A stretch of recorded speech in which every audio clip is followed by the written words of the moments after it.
première partie du texte, la ficelle, nous avons dit c'est une œuvre de qui? De Guy de Maupassant. Donc l'auteur,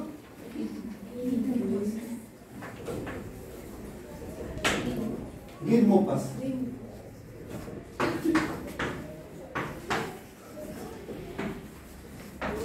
Bon, le titre de l'œuvre c'est La ficelle.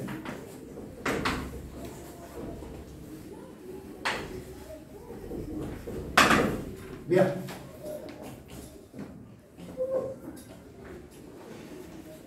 Nous avons dit le genre de cette œuvre. C'est une nouvelle. Donc, genre, une nouvelle. De quel type de nouvelle il s'agit ici? Registre littéraire, on appelle aussi registre littéraire. Donc, c'est un réaliste. Donc, nouvelle, un réaliste. Nous avons déjà vu au champ, nous avons dit que réaliste, ça veut dire quoi? Oui, c'est une histoire vraie, réelle. Qui parle des activités, oui. De la vie quotidienne.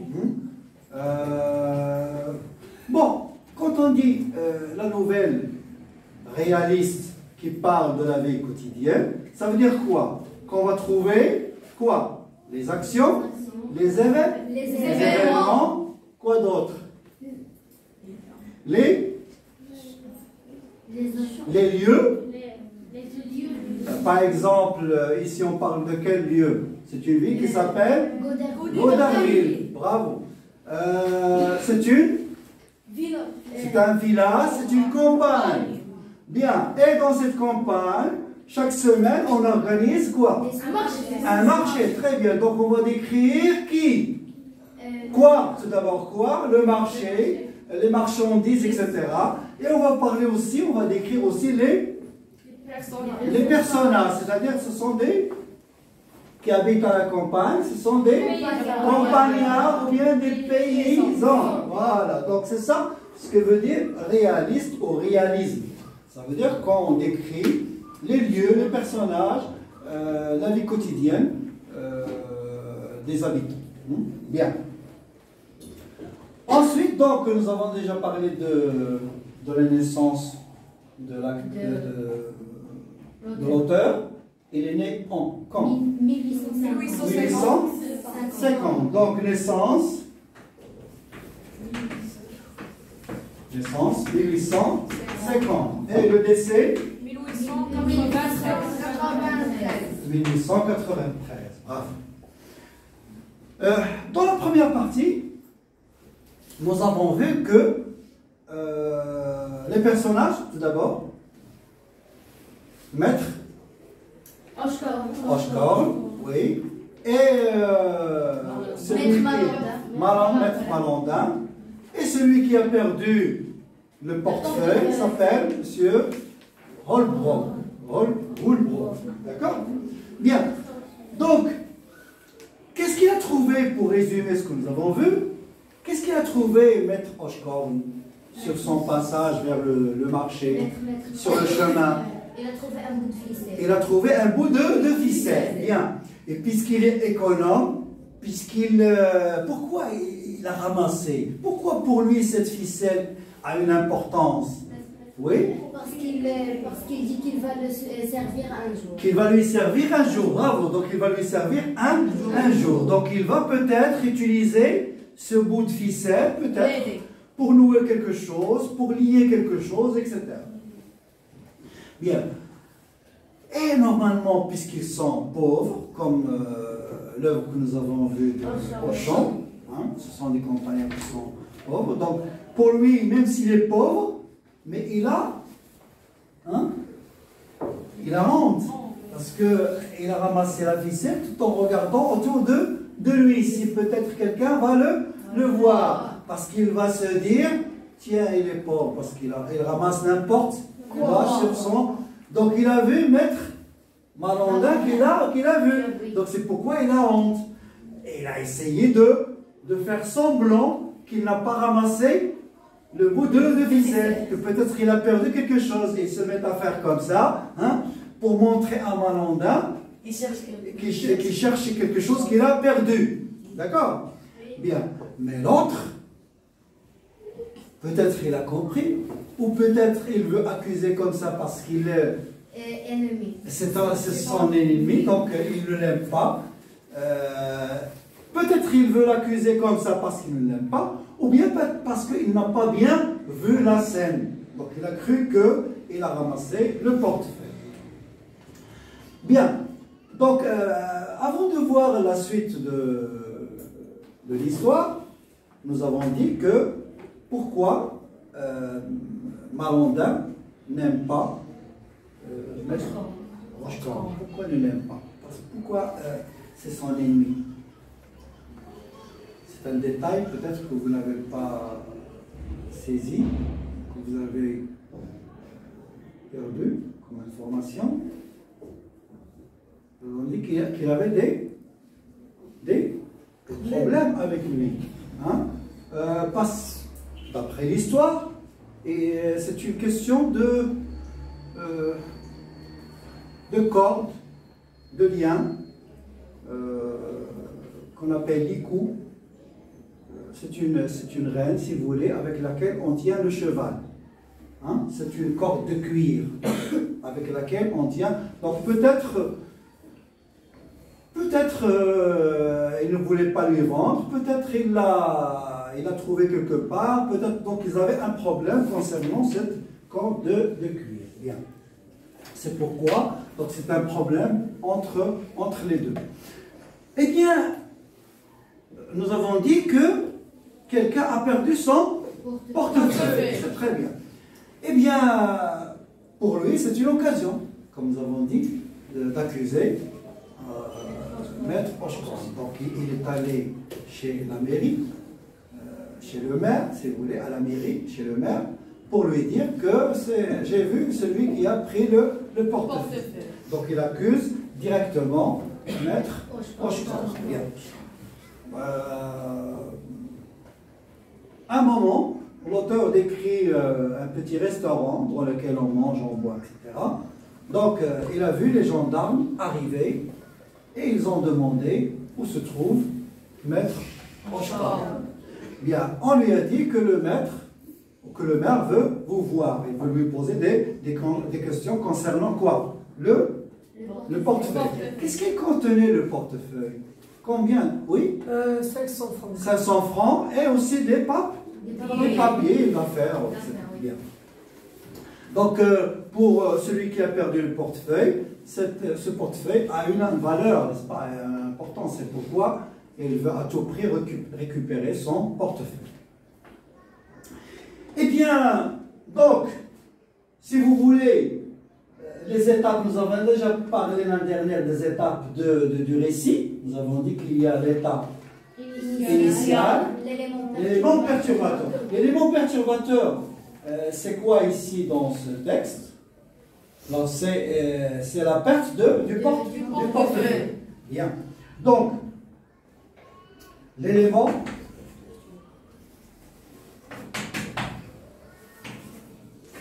perturbateur, c'est quoi? C'est la perte du Portefeuille. La perte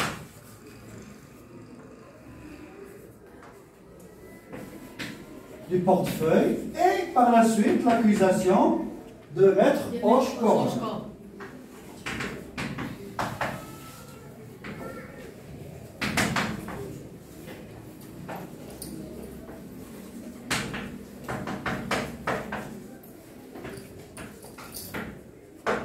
Bien.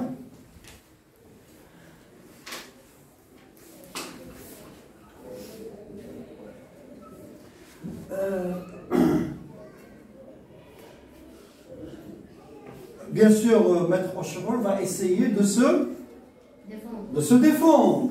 Et il va dire que ce n'est pas moi qui a pris le portefeuille, je n'ai ramassé qu'un bout de ficelle, donc ce n'est pas moi, etc. Bon, bien sûr, pour le maire, pour la gendarmerie, il n'y a pas de preuve, n'est-ce pas? Donc c'est pourquoi on ne va pas le garder, on va le le relâcher. Bien. Par contre, les habitants du village, qu'est-ce qu'ils font lorsqu'ils en veulent mettre Oshkor? On dit qu'on veut. C'est La d'abord discussion. Donc, ils l'accusent d'être un voleur. Ils sont peur. Ils sont peur d'être volés. Ils rigolent. Ils se moquent de lui. Ils se moquent de lui. Ils le taquinent. Ils ricanent. Ils se moquent de lui. Bien. Bon, lui, qu'est-ce qu'il va essayer de faire toujours? Il va essayer de se défendre. Ce n'est pas moi, je n'ai que fait, etc. Je n'ai trouvé qu'un bout artificiel, etc.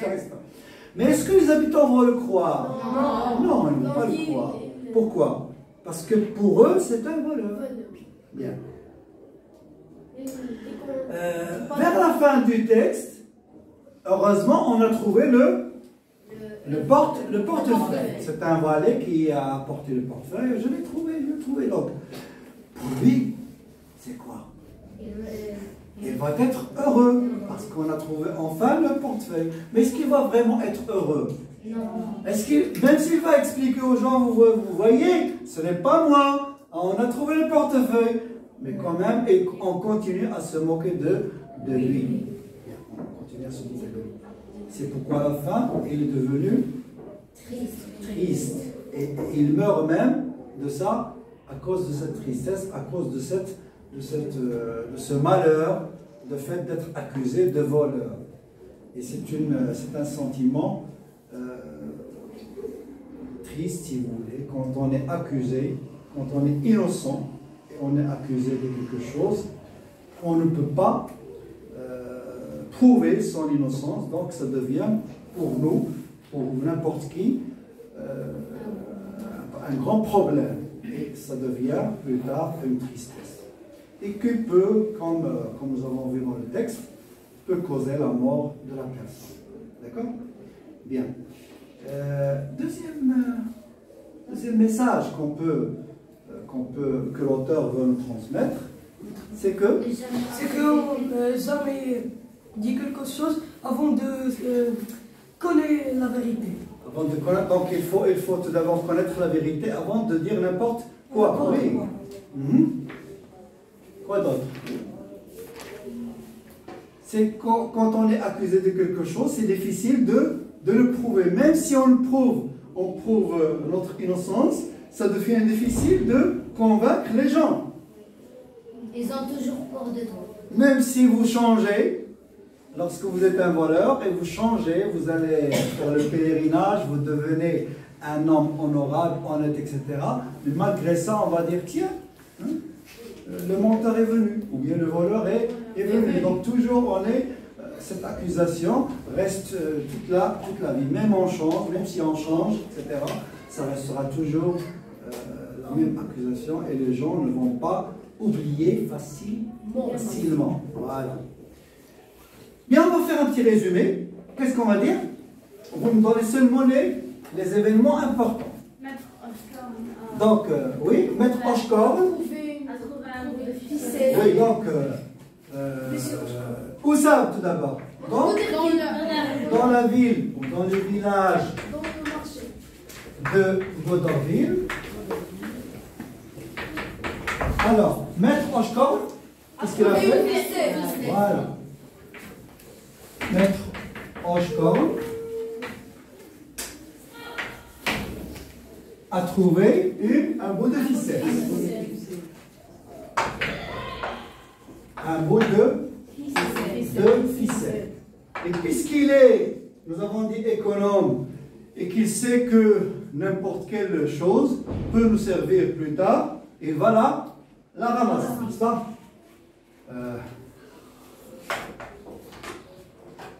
On va employer les temps du récit. Alors, trouva. Donc, trouva un bout de ficelle et, comme il est, nous avons dit, comme il était économe, il l'a ramassé. Qu'est-ce qu'il a vu? Son pire ennemi Malheureusement, Maître Malandin. oui, malheureusement, Maître Malandin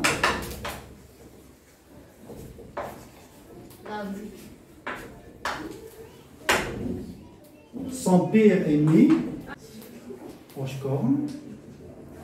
Donc, Malandin, son pire,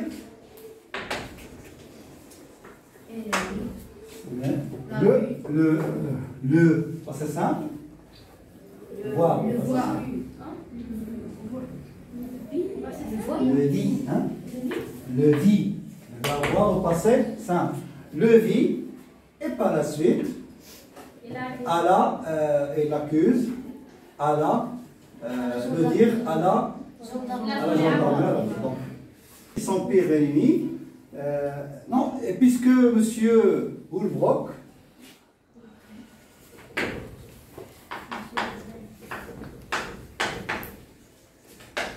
a perdu ou avait perdu son portefeuille,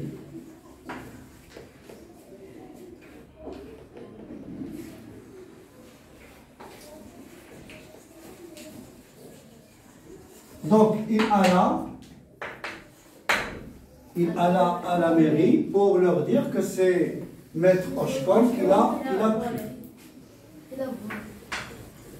Il alla à la mairie pour leur dire que c'était voilà, que c'était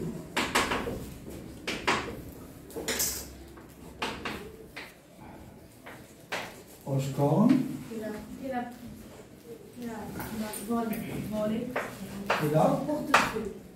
qui l'avait pris.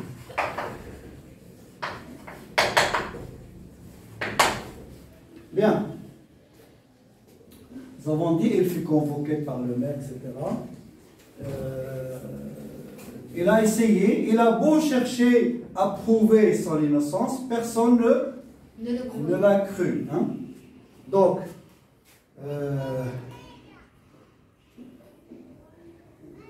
et puisqu'il a essayé. Donc, il a beau essayer, il avait beau essayer de prouver son innocence,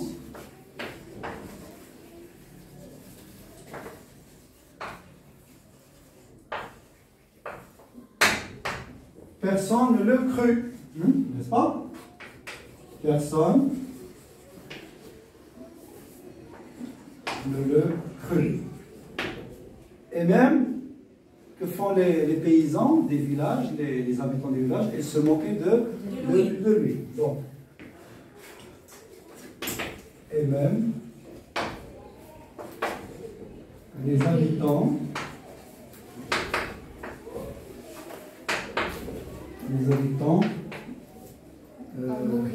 du village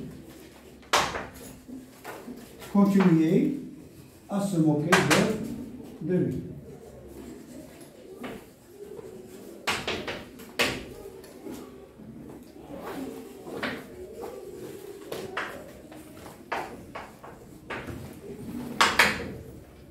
Bien, à se moquer de lui, bien qu'ils ont déjà trouvé le portefeuille. Donc ils continuent à se moquer de lui. Malgré la trouvaille, si vous voulez, bien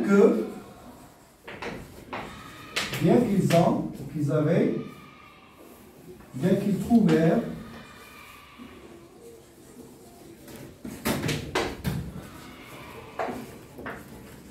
le portefeuille,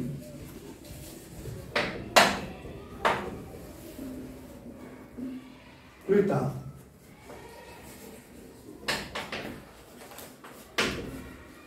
Bien. Des questions? Et j'espère que cette nouvelle, cette histoire vous a plu, n'est-ce pas? Et que nous avons dit, comme nous avons dit tout à l'heure, qu'il y a des messages que l'auteur veut me transmettre, qu'il faut faire attention, que quand on est accusé de quelque chose, c'est difficile de prouver son innocence. Hein? et qu'il ne faut pas accuser n'importe qui comme ça. Il faut avoir des preuves. Bravo. Il faut avoir des preuves pour accuser quelqu'un. Eh bien, merci d'avoir participé. Et